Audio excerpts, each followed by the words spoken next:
Hoje uma entrevista com a jovem roqueira que reúne multidões por onde passa. Pela primeira vez no Brasil, Avril Lavigne fala sobre música, o relacionamento com os fãs e fama na juventude. Nascida numa cidade pequena do Canadá, ela mudou-se ainda adolescente para os Estados Unidos em busca de sucesso e chega aos 21 anos fazendo shows em vários países do mundo. Your music plays in a lot of countries. You've been followed by crowds from Asia to South America. How do you feel about that? I feel really lucky. It's quite amazing that my music has, my music is known worldwide, all throughout the world. It's pretty incredible, and it's an amazing experience for me to travel to all these places and to see that I have fans everywhere. It's pretty incredible. Because of the shows and the travels, I guess you have quite a busy routine. How is this experience for a girl in her 20s? I like to be busy. I like to be doing a lot. I like it. I think it's good to, that it all happened when I was younger, so that, I have the energy and I want to be out here traveling, and it's a good time. I feel like it's a good time in my life to be doing it, to have done it. Which place have you been that you like the most? I really like Italy a lot. I think it's a very, friendly country, and the food's fantastic, and it's really beautiful. There's a lot of, like Rome, there's so much to see there. Venice, it's really cool. I like it a lot there. I know you were born in Canada. What can we tell us about your native country? The people are really polite and friendly. I think it's a very safe place, and it's clean, and there's a lot there. Canada has a lot to offer. I think it's a really wonderful place, and I'm proud to be Canadian. Do you have to give up anything because of your dedication to music? Give up being at home and having a normal lifestyle. Give up having just spare time. When I tour, I don't get to see my friends and family a lot because I'm in a new city every day. So I felt like I had a normal lifestyle up until I was pretty much 16. So I, had a normal childhood and everything. Got to, I grew up playing sports and doing all kinds of stuff. So I don't feel like I missed out on anything, no. When you were 16, you moved to New York and afterwards to Los Angeles. How was the beginning of your career? Yeah, I just turned 16 and got a record deal, and I moved to New York, and I started working on my record, and then I went to LA, and I worked with more people, and it came out when I was 17, the first record. The beginning was, there's a lot more going on. Because I was a brand new artist, I had to do so much promotion for myself and for my music, and that was probably the hardest part for me, all the interviews, and because it was all new, and I was pretty young, and I did a lot of interviews. Your first album, Let Go, has sold 14 million copies. It's a big amount for the first one, isn't it? A huge amount of records to sell on your first album, and I still can't believe that happened.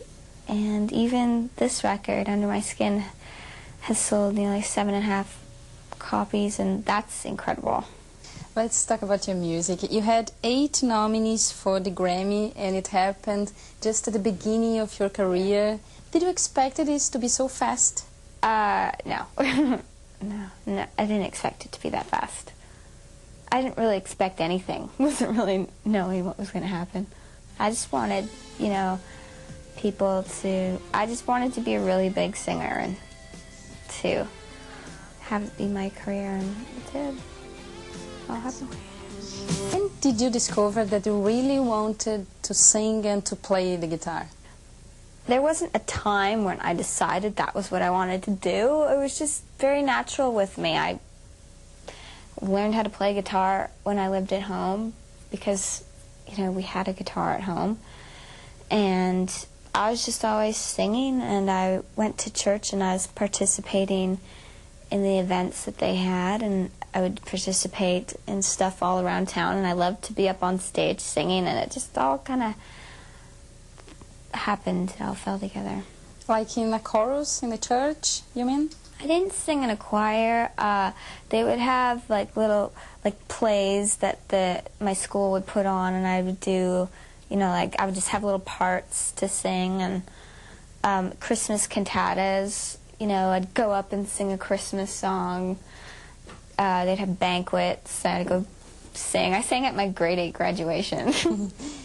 And did you have any experience with other kind of music, like folk or country, before to become a rock singer? I wanted to sing really bad, and my mom saw that, and my parents saw that, and they would try to get me to sing basically anywhere I could.